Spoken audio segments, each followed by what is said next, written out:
Hello, this is Miss McCauley, and I'll be teaching you today how to solve a one-step multiplication equation. There will be no negatives involved in this step. You will do negatives next year in 7th grade.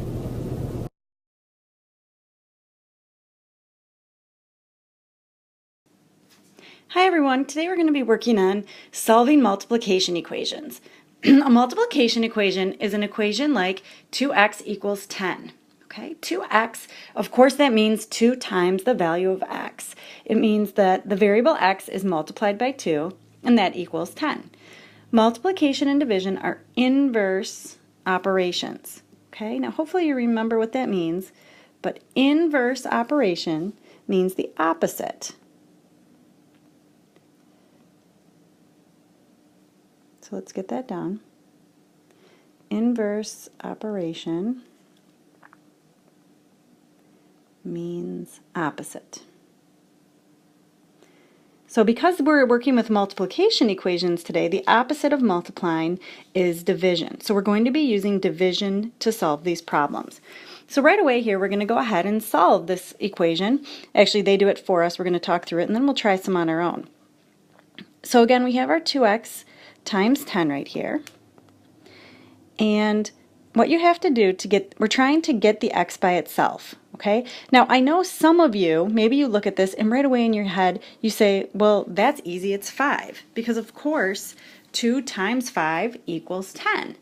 Okay, and you're absolutely right. Some of these could be solved mentally. However, I'm trying to teach you the correct way to solve these problems so that when we get into things that are harder and you're not able to solve them mentally, which is actually something we'll do later in this lesson, you'll have the right strategies there. Okay, so again, because this means to multiply here, the opposite of multiplying is dividing. Now sometimes you guys see division, a division symbol written like this. But another way to write division is as a fraction, as they've done here.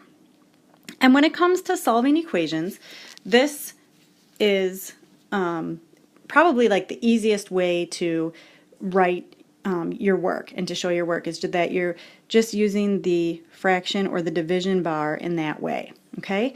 Now, remember, whatever you do to one side, you have to do to the other. That's the only way the equation can stay equal or balanced. So what we're going to do is divide each side by 2. And the reason that we're dividing by 2 is because that is the number that's with the x, and we're trying to get the x by itself. So if we divide both sides by 2, 2x divided by 2, the 2's cancel out. 2 divided by 2 would be 1, so 1x equals 5, because 10 divided by 2 is 5. Okay.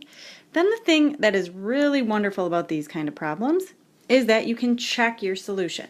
Okay, so to check your solution, which is something that you will be doing, you write your original problem. Only this time where we see the x, now we said, well, hey, I think x equals 5. We can check it. Is 2 times 5 equal to 10? Well, 2 times 5 is 10. 10 equals 10. We did it right. Okay? If you did not get the same thing on both sides of the equation, that means you made a mistake and you should go back and see what you did wrong. Okay, let's try a few more. Okay, next we have an equation that says 3 times x, or times some unknown value, is equal to 6. So what we're going to have to do is we're trying to get this x all by itself. So to get the x by itself, we have to get rid of the 3. Okay, since this says 3 times 3, the opposite of multiplication is division.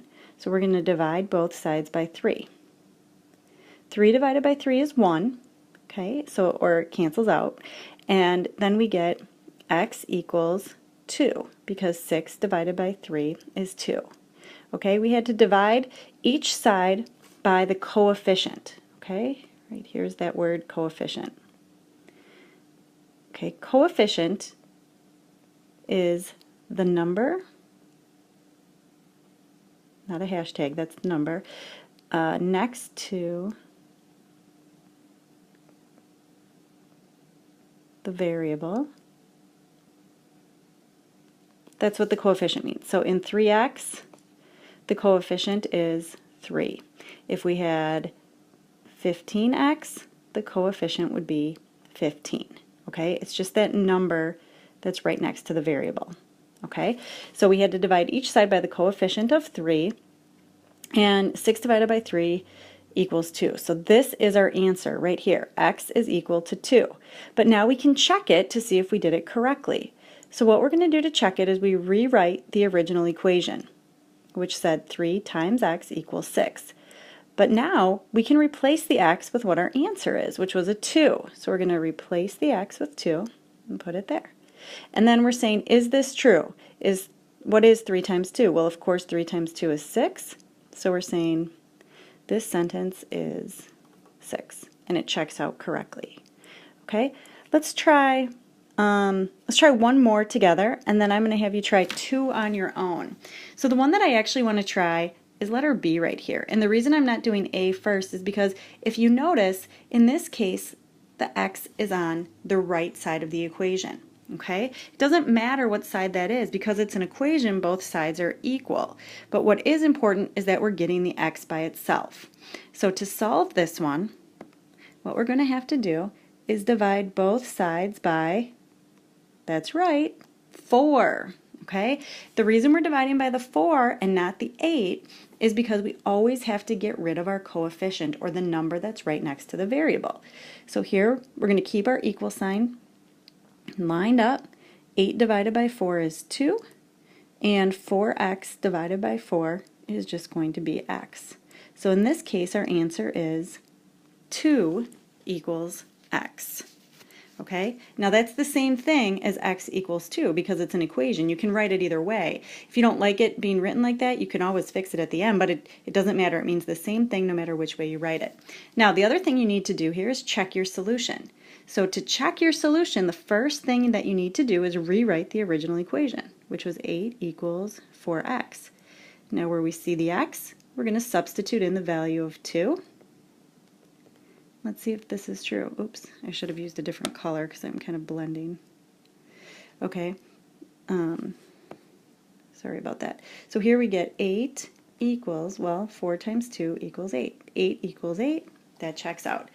Okay, now I'd like you to go ahead and pause the video, and I'd like you to do A and C, and then come back and check and see how you did. Okay, welcome back. I hope you guys did well on this. For letter A, the answer that you should have gotten is x equals 5. And for letter C, you should have got x equals 7. Now, you should have not simply written those down solving with mental math. You really needed to show all of your steps. So if you didn't show all your steps or you're unclear on how to show those steps, we're going to do a few more examples that will hopefully help. But if you still have questions, make sure you're asking someone in your group or your teacher. Okay, the next thing I just wanted to talk about is another kind of a property that explains a little bit what we did and why we were able to do that, and that's the division property of equality. What that says is that if you divide both sides of an equation by the same number, as long as it's not 0, the two sides will remain equal. And then they show you 2 quick examples here, which is exactly the kind of thing that we've been doing. So first they show us with just numbers. So if you write 18 equals 18, and if, let's say, you divide both sides of that by 6, well, now you get 3 equals 3. The sides of the equation remain equal, even though they're changed, because you're doing the same thing to both sides. In this example, they call it the algebra example here, it's the same idea. It's exactly what we were just doing. It says, this problem says 3 times x equals 12. If we divide both sides by 3, the equation is going to stay equal, and we're left with x equals 4, because 12 divided by 3 is 4. Okay, so when you solve an equation by dividing both sides of the equation by the same number, you're using the division property of equality. Now, that's exactly what we just did when we started doing this. This is just giving a name to what we were doing. Okay, now let's go. Let me get rid of these quickly. Okay, now I want to show the same idea of what we've been doing, except I want you to be familiar with using a bar diagram for it. So let's take a look at this problem. Vincent and some friends shared the cost of a package of blank CDs. The package cost $24 and each person contributed $6. How many people shared the cost of the CD? Okay, So what we're going to do here, and actually they've done it, they've kind of done it for us, is we're going to put, we're going to first of all define our variable, which is what we don't know. So let X represent the number of people that contributed money. We don't know how many people contributed money. Okay, but when we make our bar diagram, I guess I can kind of redraw the same thing over here. Okay, we know that it was a total of $24. So we're going to put that total amount of money on the top. Okay, then we know that each person contributed $6. But what we don't know, there's some other number of boxes. We don't know how many boxes or sections we should have in the rest of this of $6. So in other words, we're trying to say how many sections of $6 are going to make up the $24.